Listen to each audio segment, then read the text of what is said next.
Sapa Indonesia pagi kembali hadir untuk Anda saudara dan kali ini di segmen Kompas Bisnis bersama saya Putri Oktaviani.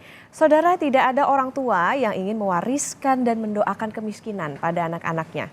Tetapi menjadi ironi bahwa sebuah negara yang punya cita-cita Indonesia Emas 2045, bahkan data Badan Pusat Statistik juga bilang 9,3% penduduk Indonesia masuk garis kemiskinan. Namun pejabatnya bilang sekolah tinggi adalah kebutuhan tersier. Kompas Bisnis mengundang dua sosok yang kami menilainya punya perhatian tinggi pada pendidikan dan ekonomi keluarga. Ada Devi Ulumit, alumni Institut Teknologi Bandung yang kini sudah jadi project manager di sebuah perusahaan, dan Imam Santoso yang merupakan mentor Devi sekaligus dosen di ITB. Selamat pagi Mbak Devi dan juga Pak Imam. Selamat pagi, Mbak. Oke, saya mau ke Mbak Devi dulu. Mbak Devi, yang kami pahami, yang kami baca-baca juga ini kan Mbak Devi dari keluarga yang mohon maaf tidak punya privilege banyak ya Mbak ya. Bagaimana ceritanya waktu itu bisa lolos ke ITB, dan mungkin kalau berkenan bisa diceritakan tentang ekonomi orang tua saat itu bagaimana Mbak Devi? Eh, apa? Sebetulnya itu memang semua yang diceritakan Mas Imam Dirir itu benar, Mbak Okta ya. Jadi butuh perjuangan yang sangat keras sih. Awalnya Mas Imam ini memang dari dulu sekali dari saya zaman sekolah, beliau sangat rajin mencari bibit-bibit di sekolah-sekolah. Meskipun masih statusnya masih kuliah waktu itu ya. Jadi beliau menyemangati adik-adik kelasnya. Saya ketemu dengan Mas Imam dalam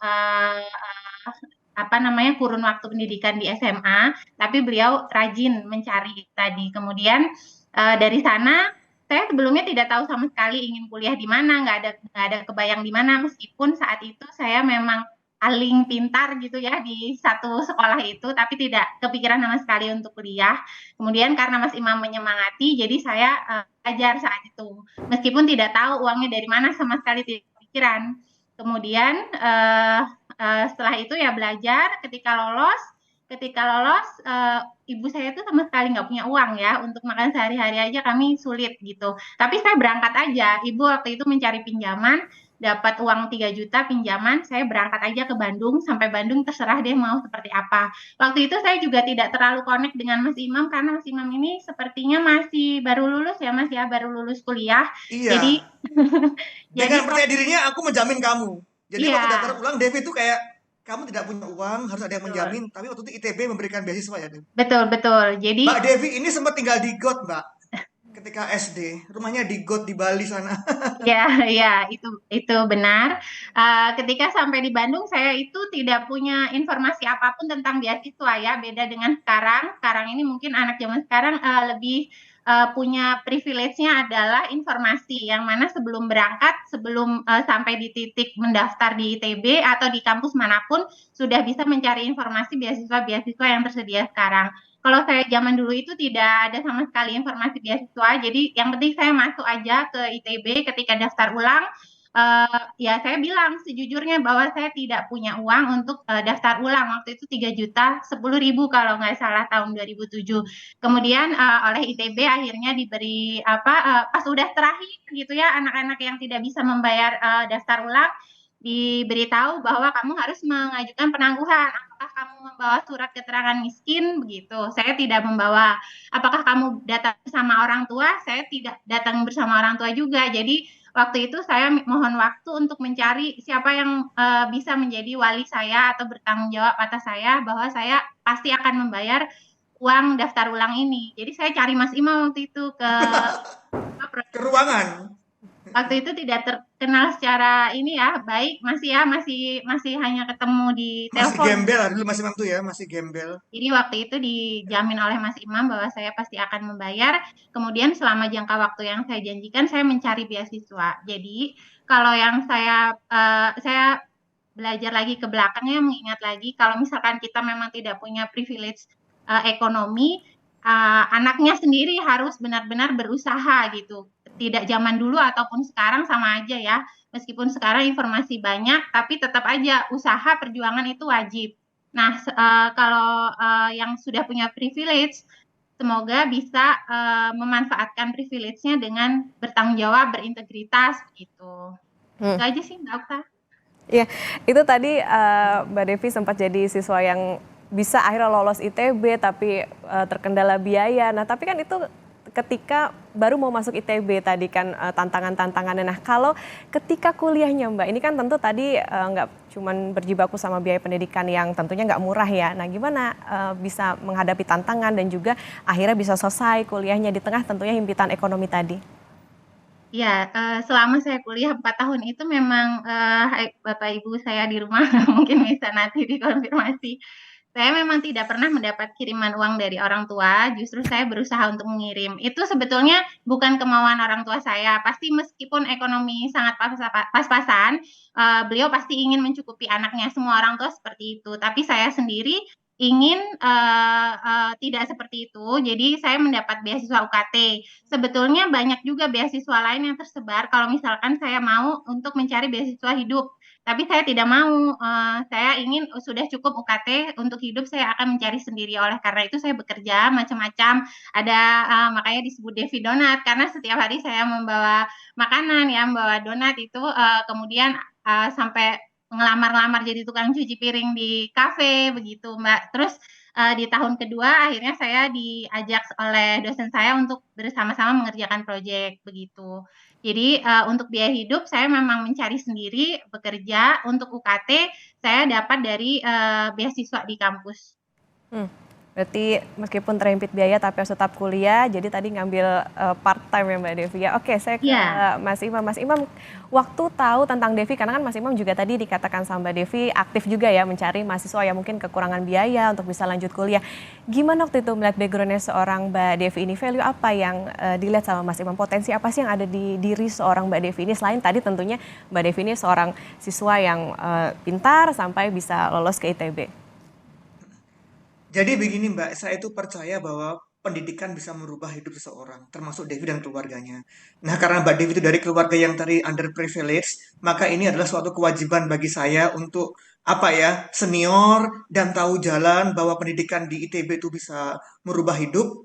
Walaupun saya waktu itu belum bisa membuktikan, saya masih mahasiswa yang ngutang-ngutang juga, tapi saya melihat Devi ini yang pemberani dan punya potensi. Saya, oh anak ini harus ditolong, harus diarahkan, dan harus ditunjukkan jalannya.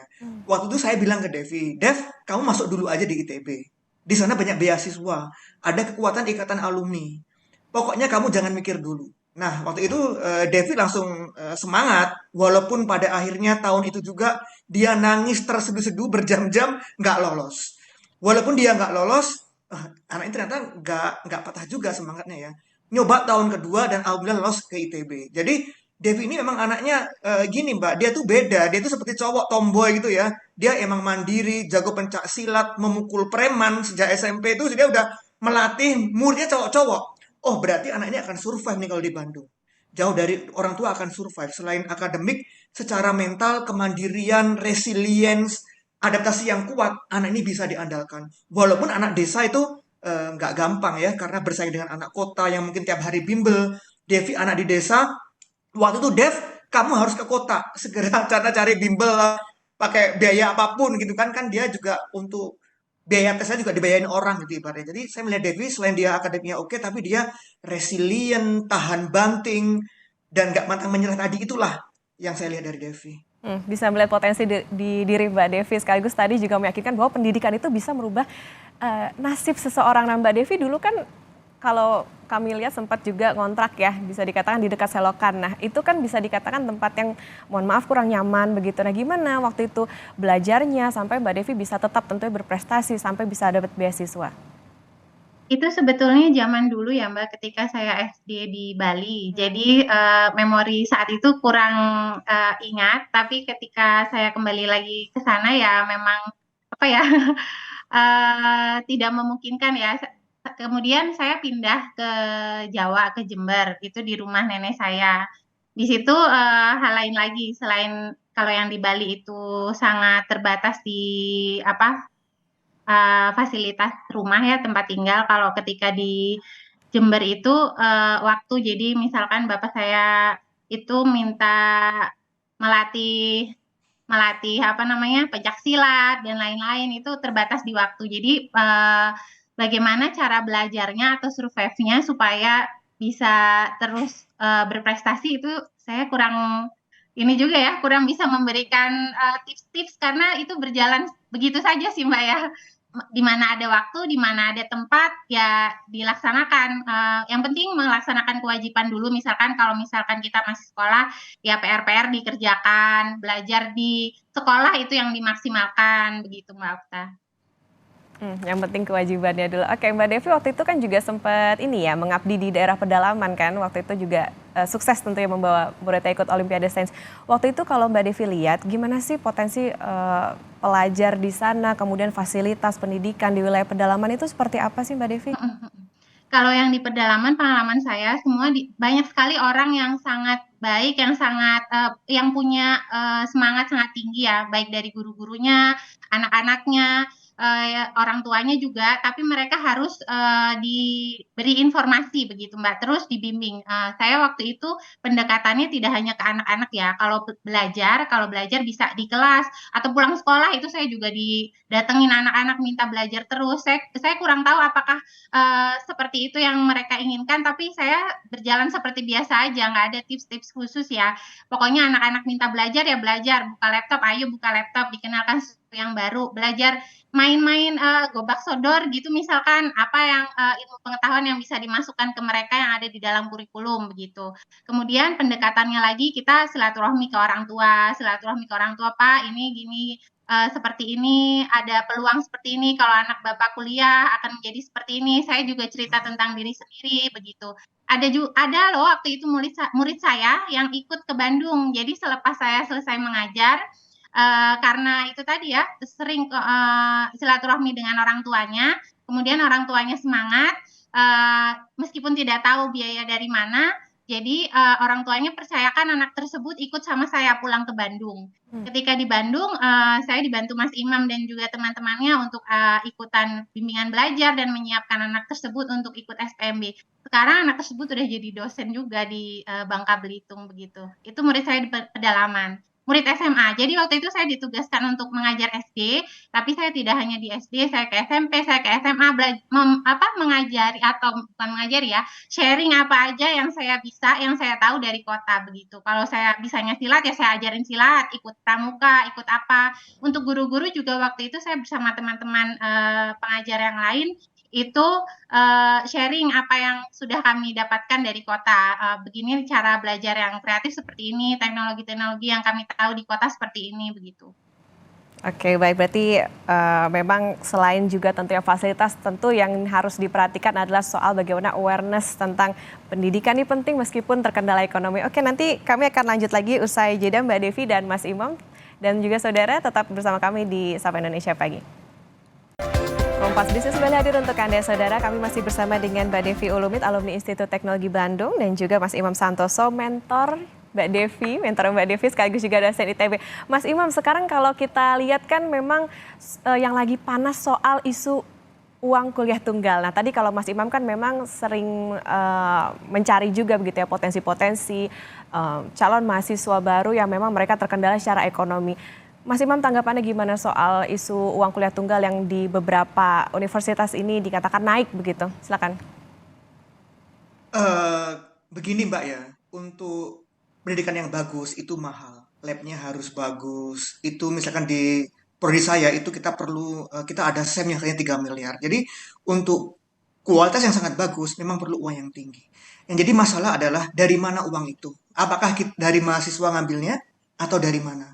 Ingat pendidikan itu merupakan keadilan dan kalau bisa seluruh rakyat Indonesia itu berhak mendapatkan pendidikan seadil-adilnya kepada semua orang. Oleh karena itu kalau misalkan ada UKT, nggak apa-apa. Tapi UKT itu yang mahal itu ya buat untuk orang yang memang mampu bayar. Oleh karena itu seharusnya kalau ada UKT yang mahal banget, tetap ada level 1 atau kelompok 1, kelompok 2, dan dari 0 bertahap ya, misalkan 0, 500.000, 100.000, atau mungkin sampai 50 juta per semester, dan itu disesuaikan dengan kemampuan orang tuanya masing-masing. Jadi menurut saya UKT mahal nggak apa-apa asalkan ya buat yang mau bayar. Yang kalau nggak mau bayar ya jangan bayar gitu, atau bayar semampunya gitu Mbak. Seperti itu kalau menurut saya. Dan ya itu, dan ingat kampus juga kalau bisa mempunyai cara-cara yang kreatif sehingga tidak menggantungkan sebagian besar pemasukan kampusnya untuk operasional itu dari UKT. Itu menurut saya. Mas Imam, tapi meskipun begitu, tapi ini dengan adanya uang kuliah tunggal yang tadi berjenjang, kemudian juga mungkin yang ekonominya lebih, begitu bisa dibebankan UKT yang lebih tinggi, ini bisa juga menghilangkan inklusivitas pendidikan itu nggak sih dengan kebijakan yang nantinya mungkin saja bisa diberlakukan oleh pemerintah? Karena gini Mbak, biaya selalu terbatas. Pemerintah dan juga kampus itu biayanya terbatas, sedangkan kita dituntut untuk melaksanakan pendidikan dengan baik. Dan oleh karena itu menurut saya ini baik misalnya nanti yang mampu bayar itu malah bisa membantu ke yang lainnya, bisa membantu Mbak Devi sehingga banyak sekali Devi-Devi lain yang terbantu gitu. Jadi pemerintah dan juga kampus tuh sangat terbatas uangnya, bukan sangat terbatas, terbatas uangnya. Dan saya sendiri ini jujur ingin menolong atau mencari Mbak Devi seluas-luasnya gitu. Jadi menurut saya ya kita gimana ya bareng-bareng. Kalau yang punya duit banyak, ayo bantu Mbak Devi gitu misalnya. Kampus juga coba memberikan cara kreatif mungkin dari dana abadi, dari investasi, sehingga nanti uangnya kita kumpulkan bareng-bareng dari yang mampu bayar, dari investasi, dari dana abadi, dan juga dari pemerintah sendiri, sehingga kalau kita kumpul bareng-bareng, sehingga nanti itu sangat adil. Adil di sini bukan berarti dikit-dikit gratis, tapi membayar sesuai dengan proporsinya gitu Mbak kalau menurut saya. Membayar sesuai proporsi supaya pendidikan ini bisa Iya, menjadi adil untuk semua. Oke, Mbak Devi. ya karena terbatas Mbak, dana terbatas. Jadi kita tadi dananya terbatas, tidak bisa semuanya gratis, tapi Betul. yuk bareng-bareng gitu. Ya, oke. Sekarang Itu saya. menurut saya ya, itu menurut saya ya. Oke, Mbak Devi ini kan juga salah satu yang mungkin bisa dikatakan menikmati keadilan dari misalnya tadi bantuan beasiswa dan lain-lain. Mbak Devi sendiri ini kan yang sempat ramai juga soal pendidikan, disebut pendidikan tinggi, tentunya disebut kebutuhan tersier. Mbak Devi gimana tanggapannya soal ini? Pendidikan tinggi itu terbukti ya untuk saya sendiri dan juga banyak teman-teman saya yang lain bisa meningkatkan level kehidupan ya. Apa sih istilahnya itu eskalator kehidupan itu ya pendidikan gitu, Mbak. Jadi menurut saya adalah suatu yang wajib ya. Pendidikan itu adalah sesuatu yang wajib oleh siapapun. Keadilan sosial bagi seluruh rakyat Indonesia itulah pendidikan begitu. Nah, yang disampaikan Mas Imam tadi saya setuju sekali bahwa membayar UKT harus sesuai dengan proporsinya. Yang punya uang ya silahkan itu adalah salah satu ladang untuk membantu orang lain ya. Silahkan membayar sesuai kemampuannya. Yang tidak punya uang, tidak punya privilege seperti saya, silahkan dimanfaatkan, tapi dengan syarat kamu harus berjuang sungguh-sungguh begitu, Mbak. Jadi subsidi silang ada di sana. Zaman saya juga sama seperti itu rasanya. Saya kurang paham bagaimana teman-teman saya yang lebih berada membayar UKT, tapi sepengetahuan saya atau seingat saya mereka juga tidak membayar yang sama seperti saya. Ada uang pembangunan atau apa. Nah, disitulah mungkin letak subsidi silangnya ya. Jadi yang tidak punya seperti saya dibantu oleh orang-orang yang punya. Itu Mbak. Tujuannya kan sama ya. Tujuannya sama adalah untuk mencapai pendidikan yang tinggi dan meningkatkan taraf hidup masing-masing begitu. Oke, baik. Jadi tentunya diharapkan UKT bisa sesuai proporsi, berkeadilan, karena pendidikan bisa mengubah nasib seseorang, termasuk juga yang dilakukan oleh Mas Imam mencari potensi-potensi maupun juga yang terjadi kepada Mbak Devi, begitu lewat jalur pendidikan bisa mengubah nasibnya dari yang dulu sekarang menjadi pribadi yang lebih baik lagi. Terima kasih Mbak Devi Ulumit, alumni Institut Teknologi Bandung, dan juga Mas Imam Santoso, mentor dan juga sekaligus dosen ITB. Salam sehat.